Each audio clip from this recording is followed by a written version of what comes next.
Hi friends, అందరికీ నమస్కారం. Welcome to my channel. ఈరోజు మన ఛానల్లో మరొక కొత్త రెసిపీ వచ్చేసి ఎగ్ ఫ్రైడ్ రైస్ని ఏ విధంగా చేయాలో చూద్దామండి.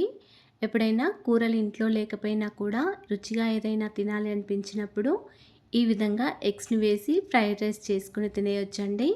అంతేకాకుండా అన్నం మిగిలిపోయినా కూడా ఈ విధంగా చేసుకొని తినేయొచ్చు. నేనైతే అన్నం మిగిలిపోతే ఈ విధంగా ఎగ్స్ని వేసి ఫ్రైడ్ రైస్ చేసి ఇస్తాను పిల్లలకైతే. వాళ్ళైతే చాలా ఇష్టంగా తింటారండి. మరి నోరూరించే ఈ ఎగ్ ఫ్రైడ్ రైస్ని ఇప్పుడు ఏ విధంగా చేయాలో చూసేద్దాం. ఎగ్ ఫ్రైడ్ రైస్ని చేయడానికి ముందుగా ప్లేట్లో ఈ విధంగా అన్నంని తీసుకొని పొడి పొడిగా చేసుకోవాలండి. పొడి పొడిగా చేసుకుంటేనే ఫ్రైడ్ రైస్ అనేది చాలా బాగుంటుంది. ఈ విధంగా పొడి పొడిగా చేసుకున్న తర్వాత దీనిలో రుచికి సరిపడా సాల్ట్ని వేసుకోవాలి. సాల్ట్ వేసిన తర్వాత అన్నాన్ని మొత్తం ఒకసారి బాగా కలుపుకొని పక్కకు పెట్టుకోవాలి. తర్వాత ఒక చిన్న గిన్నెను తీసుకొని మీరు ఎన్ని గుడ్లు అయితే తీసుకున్నారో అన్ని గుడ్లను పగలగొట్టుకొని వేసుకోవాలి. ఇక్కడ నేనైతే 3 ఎగ్స్ని వేసుకున్నాను. మీరు కావాలనుకుంటే ఇంకొకటి ఎక్కువైనా వేసుకోవచ్చు. ఈ 3 ఎగ్స్ని పగలగొట్టి వేసుకున్న తర్వాత దీనిలో రుచికి సరిపడా సాల్ట్ వేసుకోవాలి. ఒక పావు టీ స్పూన్ వరకు కారం వేసుకొని మొత్తం ఒకసారి బాగా బీట్ చేసుకోవాలండి.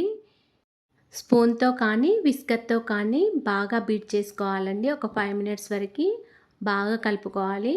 అప్పుడే మనకి ఎగ్ ముక్కలు అనేవి ఫ్లఫీగా చాలా బాగుంటాయి. ఈ విధంగా ఒక 5 మినిట్స్ వరకు బీట్ చేసుకున్న తర్వాత పక్కకు పెట్టుకోవాలి. తర్వాత స్టవ్ ఆన్ చేసుకొని ఒక కడాయి పెట్టుకోండి. కడాయిలో ఒక టేబుల్ స్పూన్ వరకు ఆయిల్ వేసుకొని ఆయిల్ వేడయ్యాక మనం ఉప్పు కారం కలుపుకొని పెట్టుకున్న ఎగ్ మిశ్రమాన్ని కడాయిలో వేసుకోండి. ఈ విధంగా ఆమ్లెట్ లాగా వేసుకోవాలి. ఈ విధంగా ఆమ్లెట్ లాగా వేసుకున్న తర్వాత కొద్దిగా గరిటెతో ఈ విధంగా కలుపుకుంటూ పక్కకు జరుపుకోవాలి ఎగ్ మిశ్రమాన్ని. అప్పుడే మనకి వెడల్పుగా వస్తుందండి ఆమ్లెట్ లాగా. ఇప్పుడు ఈ ఆమ్లెట్ని చిన్న చిన్న ముక్కలుగా కట్ చేసుకోండి. గరిటెతో చిన్న చిన్న పీసెస్ లాగా కట్ చేసుకొని పెట్టుకోవాలి. ఈ ఎగ్ ముక్కలు అనేవి కొద్దిగా ఫ్రై అవ్వాలండి. అప్పుడే మనకి కొంచెం ఎగ్లోని నీచు వాసన పోతుంది. ఈ విధంగా ఫ్రై అయిన తర్వాత ఒక ప్లేట్లో తీసుకొని పక్కకు పెట్టుకోవాలి. ఈ ఎగ్ ముక్కలు మొత్తం ఫ్రై అయిన తర్వాత ప్లేట్లో తీసుకొని పక్కకు పెట్టుకోవాలి. తర్వాత మళ్ళీ అదే కడాయిలో మళ్ళీ ఒక 3 టీ స్పూన్ల వరకు ఆయిల్ వేసుకొని ఆయిల్ వేడయ్యాక ఒక 2 బిర్యానీ ఆకులు వేసుకోండి. బిర్యానీ ఆకులు వేస్తే ఫ్లేవర్ చాలా బాగుంటుందండి ఫ్రైడ్ రైస్లో. తర్వాత కట్ చేసుకొని పెట్టుకున్న పచ్చిమిర్చి ఆనియన్స్ వేసుకోవాలి. ఈ విధంగా ఆనియన్స్ పచ్చిమిర్చి వేసిన తర్వాత కొద్దిగా పుదీనా వేసుకోండి. ఆనియన్స్ పచ్చిమిర్చి పుదీనా వేసిన తర్వాత ఒకసారి కలుపుకోండి. ఆనియన్స్ అనేవి కొద్దిగా ఫ్రై అవ్వాలండి. తర్వాత ఒక హాఫ్ టీ స్పూన్ వరకు అల్లం వెల్లుల్లి పేస్ట్, ఒక పావు టీ స్పూన్ వరకు పసుపు వేసుకొని మళ్ళీ ఒకసారి కలుపుకోండి. అల్లం మొత్తం పచ్చివాసన పోయే వరకు ఒకసారి ఫ్రై చేసుకొని పెట్టుకోండి. తర్వాత ఒక పావు టీ స్పూన్ వరకు గరం మసాలా వేసుకొని మళ్ళీ ఒకసారి కలుపుకోండి. ఈ విధంగా గరం మసాలా వేసిన తర్వాత మనం పొడి పొడిగా చేసుకొని పెట్టుకున్న అన్నాన్ని మొత్తం ఈ కడాయిలో వేసుకోండి. ఈ విధంగా అన్నం వేసిన తర్వాత మళ్ళీ ఒక టీ స్పూన్ వరకు కారం వేసుకొని మళ్ళీ ఒకసారి కలుపుకోండి.